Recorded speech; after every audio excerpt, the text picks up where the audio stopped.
ಕನ್ನಡ ರಥವನ್ನು ಸ್ವಾಗತಿಸಿದ ಶಾಲಾ ಮಕ್ಕಳು ಹಾಗೂ ಮೆರವಣಿಗೆಯುದ್ದಕ್ಕೂ ಕಲಾ ತಂಡಗಳ ಮೆರುಗು. ಕರ್ನಾಟಕ ರಾಜ್ಯ ಉದಯವಾಗಿ 50 ವರ್ಷ ಪೂರೈಸಿದ ಹಿನ್ನೆಲೆ ಕನ್ನಡಾಂಬೆಯನ್ನ ಹೊತ್ತಿದ್ದ ಕನ್ನಡ ರಥವನ್ನು ತಾಲೂಕು ಆಡಳಿತ ಪೂರ್ಣ ಕುಂಭ ಆಕರ್ಷಕ ರಂಗೋಲಿಗಳನ್ನು ಬಿಡಿಸುವ ಮೂಲಕ ತಾಮಟೆ ವಾದ್ಯಗಳಿಂದ ಕಲಾ ತಂಡಗಳೊಂದಿಗೆ ಅದ್ಧೂರಿಯಾಗಿ ಸ್ವಾಗತಿಸಿದರು. ಕೆಜಿಎಫ್ ತಾಲೂಕಿನ ಹುಲ್ಕೂರು ಗ್ರಾಮ ಪಂಚಾಯಿತಿ ವೆಂಕಟಾಪುರ ಗ್ರಾಮದಲ್ಲಿ ಮುಳಬಾಗಿಲಿನಿಂದ ಬಂದ ಕನ್ನಡ ರಥವನ್ನು ತಾಲೂಕು ಆಡಳಿತ ಹಾಗೂ ಸ್ಥಳೀಯ ಜನಪ್ರತಿನಿಧಿಗಳು ಅದ್ಧೂರಿಯಾಗಿ ಸ್ವಾಗತ ಕೋರಿದ್ರು. ವೆಂಕಟಾಪುರ ಗ್ರಾಮದಿಂದ ಕನ್ನಡ ರಥವನ್ನು ಸ್ವಾಗತಿಸಿ ಬೇತಮಂಗಲ ಗ್ರಾಮದಲ್ಲಿ ಗ್ರಾಮ ಪಂಚಾಯಿತಿ ಅಧಿಕಾರಿಗಳು ಹಾಗೂ ಶಾಲಾ ವಿದ್ಯಾರ್ಥಿಗಳು ಬರಮಾಡಿಕೊಂಡರು. ನಂತರ ಗ್ರಾಮದ ಬಸ್ ನಿಲ್ದಾಣ ಹಾಗೂ ಕೆಜಿಎಫ್ ಮುಖ್ಯ ರಸ್ತೆಯಲ್ಲಿ ಸಂಚರಿಸಿ ಕಾಮಸಂದ್ರ ಗ್ರಾಮ ಪಂಚಾಯಿತಿಯ ಆಡಳಿತ ಮಂಡಳಿಯಿಂದ ಪೂಜೆ ಮುಗಿಸಿಕೊಂಡು ಘಟ್ಟ ಕಾಮದೇನಹಳ್ಳಿ ಮಾರ್ಗವಾಗಿ ಕೆಜಿಎಫ್ ನಗರಕ್ಕೆ ತೆರಳಿತು. ನಾನಾ ಕನ್ನಡಪರ ಸಂಘಟನೆಗಳ ಮುಖಂಡರು ರಥದ ಮೇಲೆ ಹೂವನ್ನು ಚೆಲ್ಲುತ್ತಾ ಸ್ವಾಗತ ಕೋರಿದರು. ಮೆರವಣಿಗೆಯುದ್ದಕ್ಕೂ ತಮಟೆ ವಾದ್ಯಗಳು, ನಾದಸ್ವರ ವಿದ್ವಾಂಸಕರು ಹಾಗೂ ಹಲವು ಕಲಾ ತಂಡಗಳು ಮೆರುಗು ನೀಡಿತು.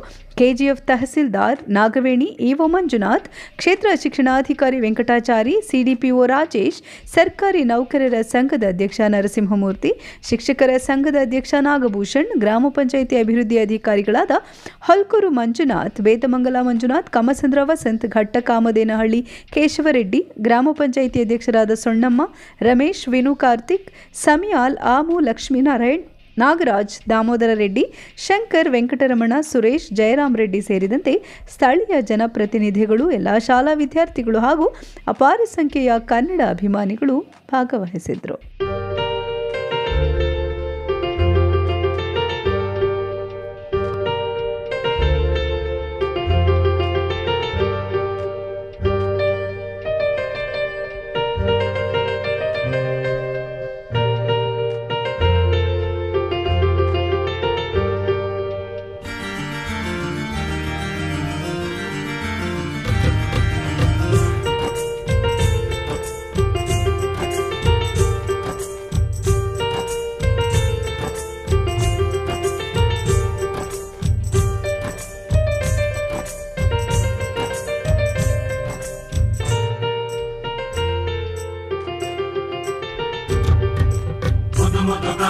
ಕನ್ನಡದ ಗಂಧ ಅವರಿಗೆ ಇಂದು ಕೀರ್ತಿಯ ತಂದ.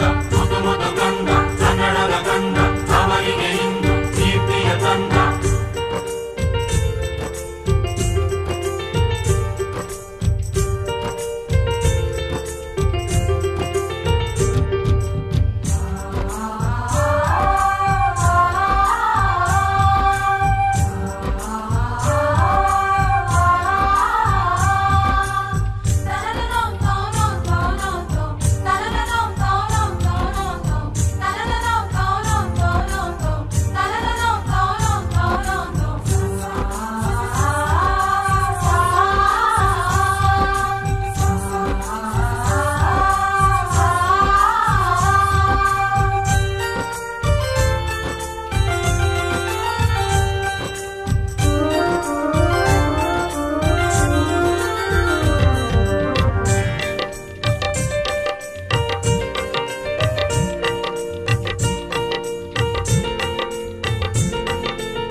ತಂದ ಕನ್ನಡದ ತಂದ